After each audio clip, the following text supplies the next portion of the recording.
안녕하세요. 저는 암투병 중인 어머니를 모시고 있는 여자입니다. 얼마 전 다시는 생각하기도 싫고 엮이기도 싫은 끔찍한 인연들을 끊어냈어요. 저는 이번 사건으로 인해 사람이라는 존재를 믿을 수 없게 되었어요. 저를 이 지경까지 오게 한 장본인은 다름 아닌 시어머니와 남편이었거든요. 머리 검은 짐승은 거두는 게 아니라고 그 말이 맞았어요. 사람 속이라는 게 열어보지 않으면 그 속에 뭐가 들었는지 도무지 알 수가 없어요. 시어머니와 남편은 겉과 속이 달라 하나부터 열까지 진실인 게 없는 사람들이었어요. 저는 그들의 시커먼 속내를 파헤쳤고 제대로 응징을 해주었죠. 제가 어떻게 응징을 했는지 지금부터 여러분들께 들려드리고자 합니다. 일단 저는 남편을 카페에서 처음 만났었어요. 업무가 많아서 주말에도 집에서 일을 했었어야 했는데 집에선 도무지 집중이 안 되더라고요. 이대로 있다간 진도를 하나도 못 뺀 상태로 주말이 끝날 것 같아서 노트북을 챙겨 카페에 갔어요. 커피 한 잔을 시킨 뒤 그나마 조용하고 사람이 잘 안 다니는 구석탱이에 자리를 잡았어요.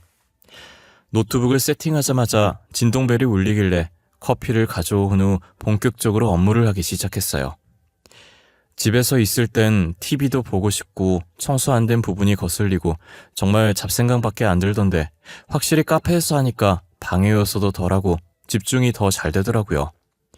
소음 정도야 주변 소음 차단해주는 이어폰 끼고 있으면 잘 들리지 않아서 괜찮았어요. 집에서 있었으면 하루 종일 걸렸을 텐데 카페에서 하니 몇 시간도 안 돼서 다 끝나버리더라고요. 앉은 자세에서 한 번도 일어서지 않았더니 몸이 너무 뻐근해서 창밖을 보며 기지개를 켜고 있었는데 누군가 제 자리에 와서 테이블을 손가락으로 두드리더라고요.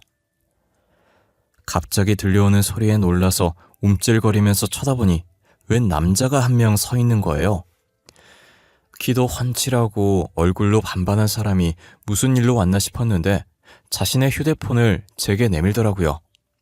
그때 휴대폰을 내밀었던 그 남자가 바로 지금의 제 남편이에요. 저는 처음에 제 꼴이 말이 아니라서 친구들이랑 내기라도 한 줄 알았어요. 들어오실 때부터 계속 봤는데 일하시는 것 같길래 혹시나 방해될까봐 끝날 때까지 기다렸어요. 실례가 안 된다면 휴대폰 번호 여쭤봐도 될까요? 너무 제 이상형이셔서요. 제가요? 머리 대충 묶고 옷도 대충 추리닝 입고 후줄근하게 온 제가 이상형이라고요? 혹시 친구분이랑 내기하셨어요? 그렇다면 죄송하네요. 뭐 걸었는지 모르겠지만 친구가 원하는 대로 해주셔야겠어요. 에? 내기요? 내기가 아니라 진짜예요. 정말 제 이상형이세요. 제가 꾸민 사람보다 수수한 사람을 좋아하거든요. 아까 일하시는 모습도 너무 열정적이고 멋있었어요. 남편은 사람 좋은 미소를 지으며 다시 한번 제게 휴대폰을 내밀었어요. 저는 얼떨떨한 기분으로 잠시 망설이다가 남편 휴대폰에 제 번호를 찍어줬어요. 남편은 제게 휴대폰을 다시 돌려받고 그 자리에서 바로 통화 버튼을 누르더라고요. 제 휴대폰에 벨소리가 들리자 지금 찍힌 번호가 자기 번호라고 저장하라고 하더니 자리로 돌아갔어요. 난생 처음으로 누군가에게 번호를 줘본 것이라 기분이 되게 묘하고 이상했어요. 집으로 돌아와서 휴대폰을 확인하니 남편에게 문자가 와 있더라고요. 혹시 다음 주 주말에 시간 되면 자기랑 만날 수 있겠냐고요. 저는 한참 손가락을 꼼지락거리다가 이미 번호 준 거 한 번 만나고 끝내야겠다는 생각이 들었어요. 그래서 알겠다고 다음 주 주말에 보자고 답을 보냈죠. 그렇게 약속 날짜가 다가왔고 간만에 남자와의 데이트라 신경을 좀 썼어요. 원래도 제가 화려하게 꾸미고 다니는 편이 아니라서 평소처럼 화장도 연하게 하고 옷도 그냥 원피스 하나 입고 나갔어요. 남편은 흰 티에 검정 바지만 입었는데도 키가 커서 그런지 모델같이 멋있더라고요. 저번에 봤을 때와 달리 머리를 올리고 나왔는데 얼마나 잘생겼던지 순간 가슴이 뛰는 거예요. 남편이 멀리서 걸어오면서 저를 발견하고 웃는데 후광이 비친다는 말이 이런 거구나 싶었죠. 저는 남편에게 손인사를 한 뒤 괜히 머쓱해서 머리를 정리하고 물 한 잔을 마셨어요. 남편은 제 앞에 앉더니 저를 보고 귀엽다는 듯 픽 하고 웃더라고요. 제가 왜 웃냐고 혹시 이상하냐고 물었더니 긴장한 게 너무 티나서 그 모습이 귀여워서 웃었다는 거예요. 귀엽다는 말을 생전 들어본 적이 없는지라 민망해서 앞머리만 매만졌어요. 저는 남편이 너무 능글맞게 굴어서 선수라고 생각했어요. 남편은 제 표정을 읽었는지 자기 원래 다른 사람 번호 묻고 다니지 않는다고 번호 물어본 사람 제가 처음이라고 말하더라고요. 낯가려서 말도 잘 못 거는데 이상하게 저는 계속 끌리고 반응이 재밌어서 장난을 치게 된다면서요. 그래도 저는 자꾸 장난쳐주며 어색함 풀려는 남편 덕분에 편한 마음으로 있을 수 있었어요. 데이트 내내 남편은 저를 신경 써줬고 저는 남편이 알아서 다 해서 손 하나 까딱하지 않았어요. 시간이 흐르면 흐를수록 남편은 참 좋은 사람이라는 걸 느낄 수 있었어요. 원래는 한 번만 만나고 끝내려고 나갔다가 남편에게 홀려 다음 약속도 잡아버렸어요. 몇 번 정도 더 만나다가 남편이 고백을 해서 연인으로 만나기 시작했어요. 저는 아버지가 사업을 하고 계셨었는데 사고 돌아가시는 바람에 그 사업을 어머니가 이어하셨어요. 아버지가 돌아가셨을 때 제 나이가 겨우 초등학생이었고 전 초등학생 때부터 쭉 어머니와 둘이 살았어요. 지금은 제가 어머니 회사를 물려받기 위해 밑바닥부터 하나씩 배우고 있는 중이에요. 솔직히 벌써부터 회사를 물려받긴 이른 나이고 저도 아직까진 회사를 이어받을 생각이 없어서 천천히 경험을 쌓고 싶은 마음에 제가 어머니 딸이라는 사실을 비밀로 하고 회사를 다니고 있어요. 남편이랑 어느 정도 만나고 서로 가정사 얘기를 했는데 남편도 저와 비슷한 아픔을 겪었더라고요. 시아버지께서는 병으로 일찍 돌아가시고 홀어머니 밑에서 힘들게 자랐다고 했어요. 지금은 남편이 사업을 하면서 먹고 싶은 것도 마음껏 먹고 사고 싶은 것도 마음껏 사고 있다더라고요. 과거에는 조금 힘들게 살긴 했지만 어쨌든 지금 성공해서 행복하다면서요. 가끔 남편이 무슨 일을 하는지 궁금하긴 했지만 구체적으로 묻진 않았어요. 저도 제 일에 대해서 남편한테 자세히 말한 적은 없었거든요. 그냥 서로 어머니 회사 물려받으려고 하는구나, 혼자서 열심히 사업하는구나 라는 생각만 했어요. 저희가 만난 지 1년 반 정도가 되었을 때 갑자기 엄마가 울면서 전화가 온 거예요. 엄마가 폐경 맞은 지 좀 됐는데도 최근 들어 월경을 다시 해서 검사를 받으러 갔었대요. 검사 받는 내내 이상한 기분이 들었는데 아니나 다를까 자궁암 판정을 받으신 거예요. 어머니가 월경이라고 생각했던 것이 알고 보니 부정출혈이었던 거죠. 저는 너무 놀라서 병원으로 달려갔어요. 엄마, 갑자기 무슨 일이야?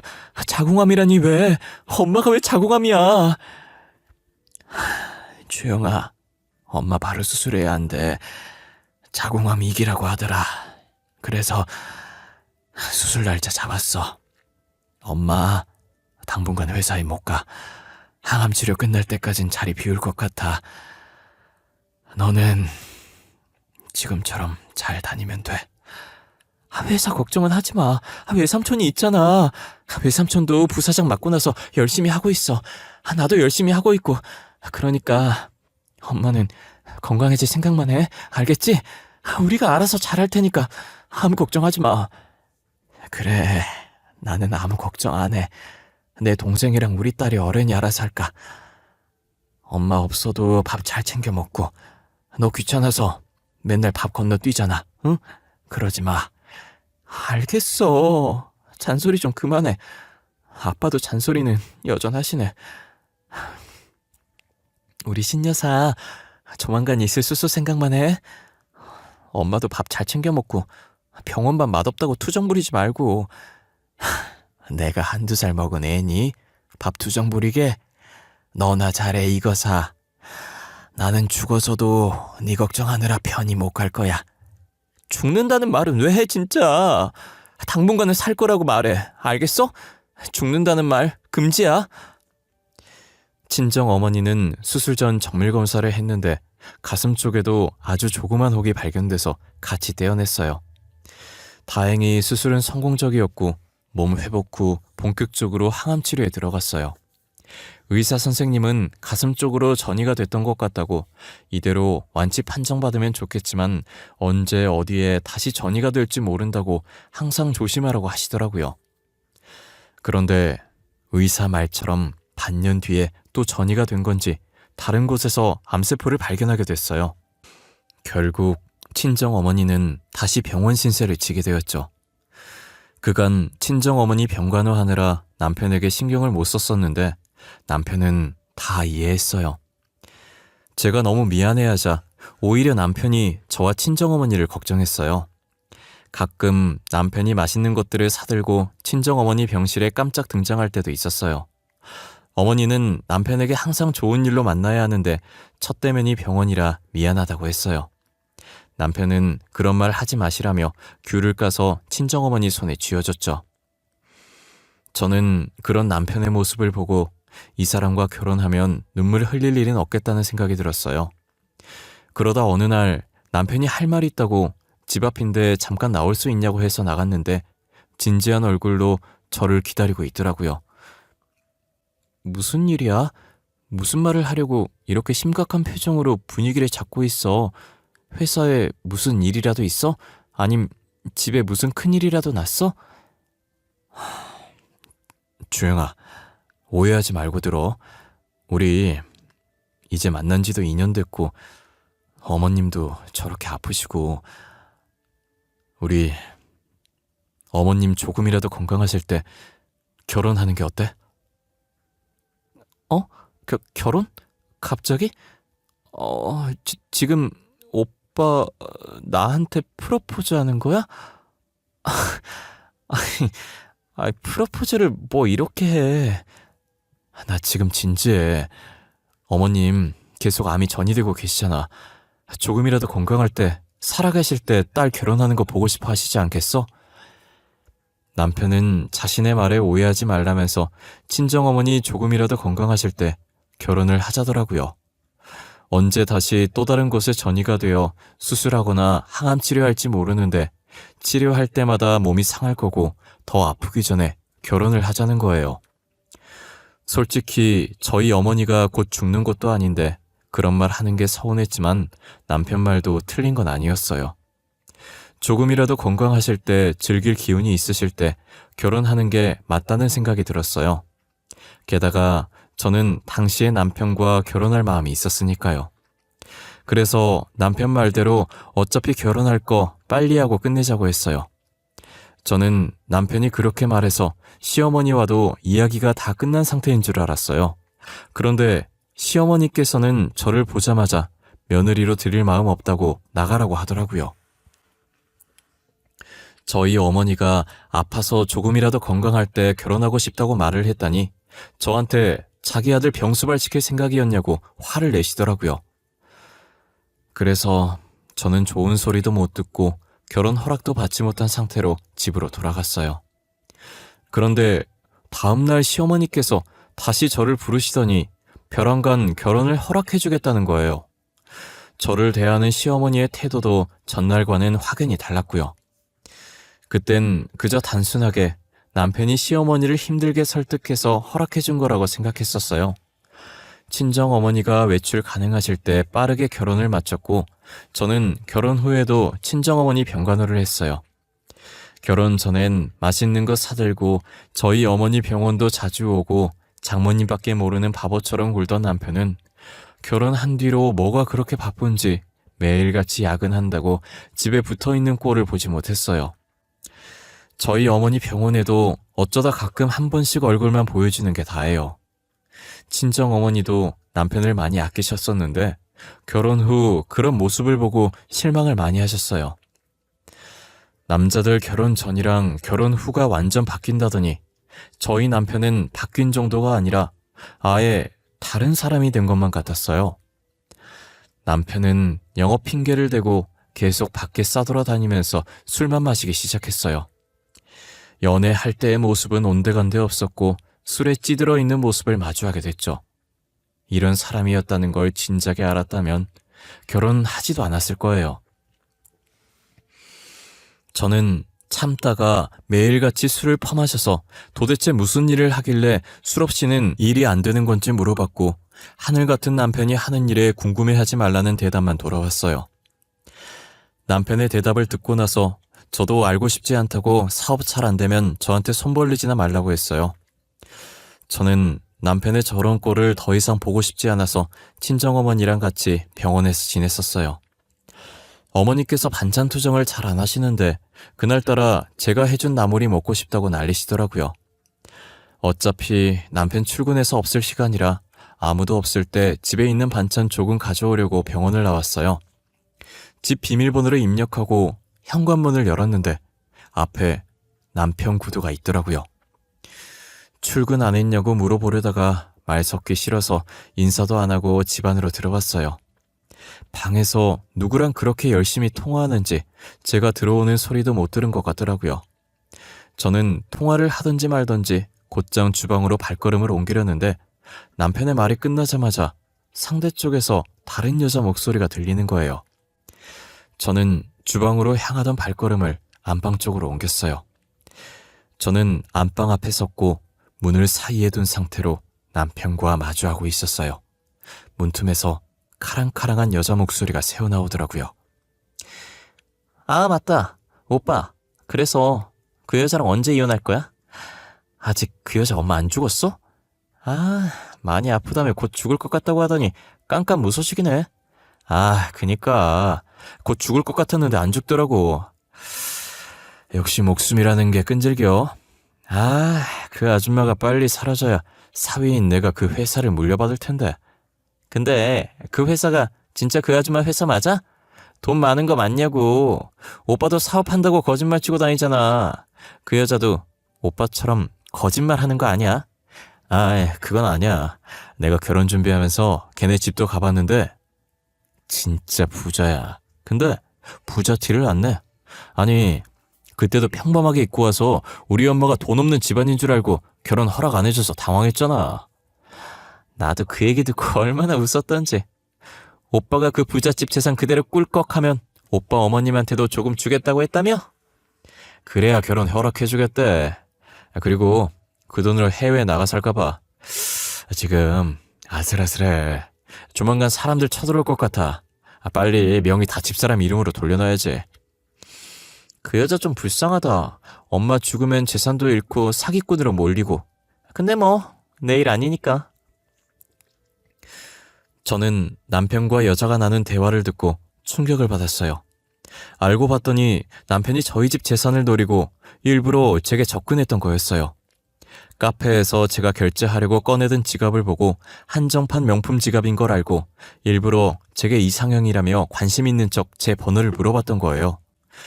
처음 시어머니께서 결혼을 허락하지 않았던 건 제가 그저 그런 집안인 줄 알고 반대를 한 거였죠. 남편은 시어머니한테 알고 보면 부잣집 딸이니 곧 재산 빼돌려서 조금 나눠주겠다고 말했대요. 그래서 저를 다시 불러서 처음과 다른 대우를 하시고 결혼까지 허락해 주신 거죠. 그리고 남편이 사업한다는 말도 다 거짓말이었어요. 사업은커녕 사람들 속에서 사기치고 돈 빼돌리는 사람이었던 거예요. 나중에 자기가 사기친 것들을 전부 제 잘못으로 엮고 들어갈 계획이었던 거죠. 저는 이미 여자 목소리가 들렸을 때부터 불륜이라는 생각에 녹음기를 켜고 다가갔었는데 어쩌다 보니 이혼소송 하려다가 더 큰 걸 알게 됐어요. 저는 너무 놀라서 소리도 안 나오고 입만 막고 있었어요. 그런데 남편이 여자를 만나러 나가려는지 나중에 만나자고 하더니 전화를 끊고 안방 화장실로 들어가더라고요.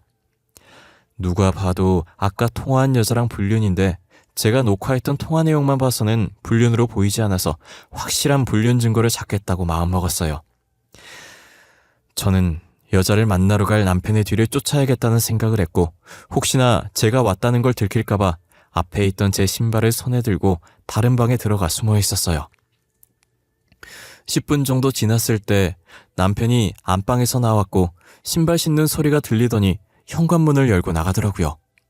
저는 1분 정도 더 있다가 현관문을 열고 나왔어요. 계단으로 뛰어서 주차장에 도착했고 남편은 이미 차에 타서 휴대폰을 보고 있더라고요. 저도 재빨리 엄마 차에 올라타서 남편이 출발하는 것만 기다렸어요. 제 차로 가면 번호판 보고 들킬까봐 병원에서 타고 왔던 엄마 차를 타고 따라가려고 했죠. 남편은 누구랑 통화를 하는 듯 하더니 차에 시동을 걸고 출발하더라고요. 저는 친정엄마한테 급한 일 생겨서 늦는다고 전화한 뒤 곧바로 남편 차 뒤로 붙었어요. 차가 점점 번화가로 빠지더니 꽤 크고 웅장한 카페 앞에 차를 세우더라고요. 저는 남편 차보다 조금 떨어진 곳에 세우고 남편이 들어가는 것을 확인한 후에 따라 들어갔어요. 남편은 어떤 여자 앞에 앉더니 여자가 마시고 있던 음료를 자연스럽게 뺏어들었어요. 여자는 왜 이리 늦게 왔냐고 칭얼거리더라고요. 그러더니 여자 옆자리로 옮겨서 누가 봐도 연인처럼 보일 정도로 알콩달콩한 거예요. 저는 멀리서 남편과 여자의 다정한 모습들을 찍었어요. 잘 나왔는지 확인하고 있는데 남편과 여자는 아까 통화했던 것들을 다시 얘기하더라고요. 아, 오빠랑 빨리 결혼하고 싶다. 그 아줌마가 죽어야 오빠도 이혼하고 나랑 결혼할 텐데. 나 같은 여자 또 없다? 먼저 만나고 있던 여자친구 놔두고 다른 여자랑 결혼한다는 거 허락해주고 말이야. 아이고, 너도 돈 때문에 허락한 거면서 마음 넓은 여자친구인 척하는 거 봐. 뭐가 됐든 다른 여자랑 결혼하겠다는 남자친구 허락해주는 여자친구가 또 있는 줄 알아? 나니까 허락해주는 거야, 나니까. 나 좀 질투나? 그 여자랑 뭐 있는 거 아니지? 있긴 뭐가 있어. 걔는 매일 병원에만 있고 걔가 집에 오는 시간에는 내가 밖에 있는데 마주칠 일이 있겠어? 그리고 나 매일 밤 너랑 같이 있잖아. 그건 또 그렇지. 밤마다 말고 하루 종일 같이 있고 싶다. 오빠랑 안 떨어지고 싶어. 오빠, 근데 앞에 앉아있는 저 여자, 그 여자랑 똑같이 생겼다. 오빠랑 결혼한 여자 말이야. 제가 앉은 자리는 그들이 고개 들면 보이는 자리였고 한참 동안 서로 꽁냥꽁냥거리느라 저를 발견하지 못하다가 여자가 주변을 두리번거리더니 저와 눈이 딱 마주친 거예요. 이 카페가 저희 집과 거리가 꽤 있는지라 제가 올 거라는 생각을 못하고 저와 닮은 사람인 줄 알더라고요. 남편은 여자의 말에 누구 말하는 거냐며 여자가 보고 있던 방향으로 시선을 돌리더니 저와 눈이 마주치자마자 얼굴이 새하얘지더라고요. 저는 일어나서 그들이 있는 테이블로 발걸음을 옮겼어요. 여자는 사태 파악이 안 되는지 저와 가까워지자 가까이서 보니 더 똑같다며 마냥 웃고 있더라고요. 내가 저 남자 와이프랑 똑같이 생겨서 신기한가 보다. 근데 어쩌냐? 난 닮은 사람이 아니라 진짜 저놈 와이프인데 말이야. 당신 여기 어떻게 왔어? 아니 그러니까 예, 내 사촌 동생이야, 사촌 동생. 오해하기 딱 좋은 상황이란 거 아는데 진짜 그런 거 아니야. 너는 사촌 동생이랑 그렇게 꼭 붙어 있니? 동생이랑 아주 보기 좋네. 너는 사촌 동생이랑 얼마나 사이가 좋으면 결혼 계획까지 짜고 있니? 어? 그래요. 저 사촌 동생 아니에요. 그래서 어쩔 건데요? 저 그쪽보다 더 먼저 오빠 만났어요. 그쪽이 오빠랑 사귀기 전부터 제가 오빠 여자친구였다고요. 제가 처음이고 그쪽이 두 번째라고요. 뭐라는 거야?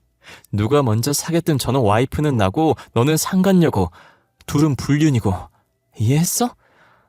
그럼 법적으로 누가 더 손해일까? 내가 손해일까? 너가 손해일까? 그렇게 당당하게 나올 때가 아닐 텐데. 아, 잘 됐네요. 그럼 이왕 이렇게 된 거 오빠랑 이혼해주세요. 더는 이렇게 숨어서 만나기 싫어요. 저 오빠랑 결혼할 거예요. 야, 너 지금 무슨 소리 하는 거야? 내가 이혼을 왜 해? 여보, 아니야. 정말 다 거짓말이야. 사촌 동생이 머리가 좀 아파. 그래서 헛소리 하는 거야. 나는 절대 당신이랑 이혼 못해. 그렇겠지. 나랑 이혼 못하겠지. 우리 엄마 죽기만을 기다리고 있을 텐데 어떻게 이혼을 하겠어? 우리 회사, 우리 집 재산까지 다 먹은 뒤에 이혼해야지. 그치? 제가 집에서 들었던 것들을 말하자 남편은 아무 말도 못하고 저만 바라봤어요. 옆에 있던 여자도 남편 못지않게 놀라서 몸을 움직이지도 못하고 그대로 멈춰 있더라고요. 저는 여유로운 미소를 지으며 앞에 있던 음료를 들어 여자 머리 위로 부었어요. 여자는 음료가 얼굴을 타고 흐르자 소리 지르고 난리더라고요. 뭐 하는 짓이에요? 옷에 다 묻잖아요. 이거 비싼 건데. 내가 어떻게 구한 옷인데 이게 어떤 옷인지는 알고 그러는 거예요? 이거 전 세계에 몇 장밖에 없는 옷이라고요. 그러니까 이걸 네가 어떻게 구했지? 전 세계에 20장밖에 없다고 했는데 말이야. 우리 집에도 있는 옷인데 너도 입을 만큼 흔한 옷이었다니. 나는 필요 없으니까 너한테 버려줄게.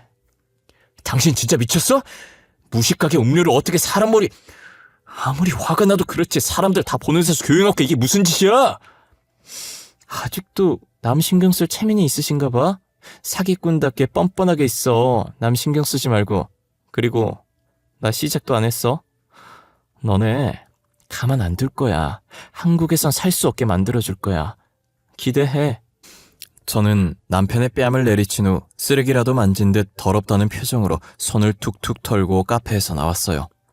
그리고 불륜 증거 자료들과 남편으로서 의무를 다하지 않았다는 증거들을 들고 변호사를 만나러 갔어요. 불륜 증거로는 카페에서 찍은 사진들로도 충분했고 남편에 관한 증거들은 상간녀와 통화했던 녹음본과 남편이 매일 술집에서 결제했던 카드 내역들을 뽑아서 갔어요. 저는 그 증거들로 이혼 소송과 상간녀 소송 그리고 사기죄까지 엮어서 소송을 진행했어요. 남편에게 피해 입었던 피해자들한테도 연락해서 따로 그분들의 소송도 도와드렸습니다. 남편은 제게 막대한 위자료를 줘야 했고 저한테 위자료를 주고 빈털터리가 됐어요. 그래서 자신이 사기쳤던 피해자들에게 줄 원금과 합의금이 있을 리가 없었고 결국 피해자와 합의를 하지 못해서 징역살이를 피할 수 없게 되었습니다. 자기 무덤 자기가 팠다고 그 상간녀한테도 섭섭하지 않을 만큼 받아냈습니다. 저보고 두 번째라고 떠들어대더니 결국 자기가 상간녀 소송을 당했으니 아주 기분이 더러울 거예요. 그 여자는 왜 저런 사기꾼을 좋다고 만났던 건지 이해가 되지 않았어요. 전 남편의 모든 사기 행적을 알고 나니 그들은 정상이 아니었던 것 같습니다. 어떻게 보면 사기 결혼을 당했지만 그래도 큰일 당하기 전에 알게 된 건 저한테는 천운이라는 생각이 들어요. 남편과 이혼 후 가끔 저희 어머니가 남편은 잘 지내냐고 물어보시는 거예요. 옛날처럼 매일 오는 건 아니어도 가끔 얼굴 비추고 그랬는데 요즘 도통 보이질 않는다고 하면서요. 저는 어머니가 몸도 안 좋으신데 또 걱정하실까봐 사실대로 말하지 못하고 남편이 요즘 사업하는 게 바빠서 집에도 잘 못 들어오고 야근한다며 둘러댔어요. 아무래도 사업을 해봤던 어머니인지라 회사가 힘들 땐 그렇게 일하기도 한다고 남편이 힘들 테니 저보고 내조 잘하라고 하시더라고요. 그러다 한참 뒤에 저희 어머니도 저희 이혼 소식을 아셨어요. 왜 이혼한 거냐고 물어보신 적이 있는데 사실대로 말하지 않고 성격 차이로 이혼을 했다고 둘러댔어요. 부부들 보통 살다 보니 안 맞는 구석 많아서 이혼하지 않냐면서요. 남편을 많이 좋아하셨는데 뒤에서 그런 일을 꾸미고 있었다는 걸 알면 얼마나 속상해 하시겠어요. 저희 어머니께서 속상해하는 게 더 마음이 아파서 이 사실을 무덤까지 가지고 갈 생각이에요. 그리고 저는 다시는 연애나 결혼 같은 거 하지 않을 생각입니다. 앞으로 제게 먼저 다가오는 사람이 있다면 의심하고 또 의심할 거예요. 원래 사람을 되게 좋아하고 잘 믿었는데 이번 일로 인해 사람을 믿지 못하게 됐어요. 착하고 좋은 의도로 제게 다가왔다고 해도 항상 의심의 끈을 놓지 않을 것 같아요.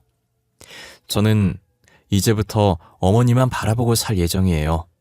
그래도 항암 치료로 깔끔하게 암세포가 죽은 건지 다른 곳에 전이되지 않고 잘 지내고 있어요. 곧 있으면 퇴원도 가능하다고 하니 퇴원하시면 저는 어머니 집에 들어가서 같이 살려고요. 어머니랑 같이 지내면서 맛있는 것도 많이 먹고 여행도 다니면서 추억 많이 쌓으려고요. 주변에서 남는 건 사진밖에 없다고 하길래 어머니랑 여행 다니면서 사진 많이 찍으려고 카메라는 잘 모르지만 제일 비싼 걸로 하나 뽑았어요. 어머니는 뭐하러 샀냐고 하시지만 내심 좋아하시는 것 같았어요. 저희 어머니 젊었을 때 취미가 길거리 돌아다니면서 사진 찍는 거였거든요. 아버지랑 많이 다녔었는데 옛날 생각 많이 난다고 얼굴에 웃음이 떠나질 않더라고요. 아버지랑 했던 것들 앞으로 제가 대신 해주기로 했어요. 5년만 잘 버티면 완치 판정 받을 수 있다고 하니 제가 옆에서 열심히 보살펴 드리려고요. 저는 어머니께서 오래오래 제 옆에 있었으면 좋겠어요.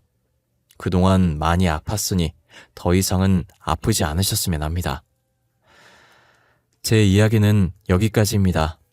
저는 비록 최고의 인연을 만나지 못했지만 제 사연을 듣고 있는 여러분들이라도 최고의 연인을 찾아 그 인연들과 함께 행복하게 살 수 있길 기원합니다.